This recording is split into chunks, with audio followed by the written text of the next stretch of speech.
Dans un réseau, chaque ordinateur est équipé de sa propre carte réseau. À quoi sert-elle? Quels sont les différents types? Ce module répond à toutes vos questions. En jargon professionnel, la carte réseau est désignée par l'acronyme NIC ou Network Interface Card, en français, carte d'interface réseau.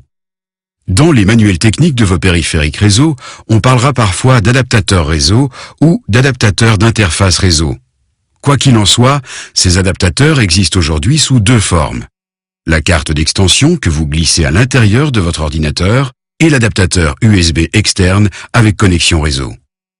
Une carte réseau est souvent dotée d'une entrée qui permettait anciennement de connecter un gros câble coaxial. Mais à l'heure actuelle, les petits réseaux utilisent les liaisons UTP. Le sigle UTP veut dire Unshielded Twisted Pair. Les câbles UTP sont donc en réalité des paires de câbles torsadés sur toute leur longueur. Un câble UTP se termine par une fiche RJ45. RJ veut dire Registered Jack. Cette fiche ressemble à la fiche téléphonique que l'on branche sur certains téléphones ou modems, mais en plus large. La carte réseau permet donc de relier l'ordinateur au câble réseau UTP. Le trafic réseau qui passe par le câble utilise une technologie qui s'appelle Ethernet. Cette technologie est un ensemble de règles de trafic, de surveillance des pannes et de conventions d'échange de données sur le réseau. L'Ethernet existe en plusieurs vitesses. À l'origine, l'Ethernet prenait en charge des vitesses allant jusqu'à 10 mégabits par seconde. Il existe aujourd'hui le Fast Ethernet. En d'autres termes, un Ethernet rapide, capable de transmettre 100 mégabits par seconde.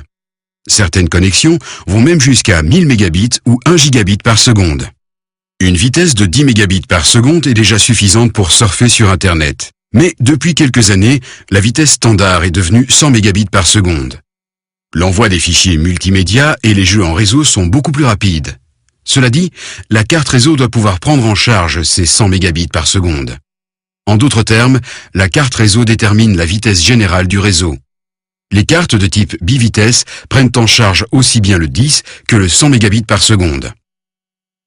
Avant d'acheter une nouvelle carte réseau, vérifiez s'il y a encore de la place à l'arrière de votre ordinateur. Si vous avez plusieurs ordinateurs qui ont chacun leur carte ou adaptateur réseau, vous avez tout ce qu'il faut pour créer votre propre réseau domestique.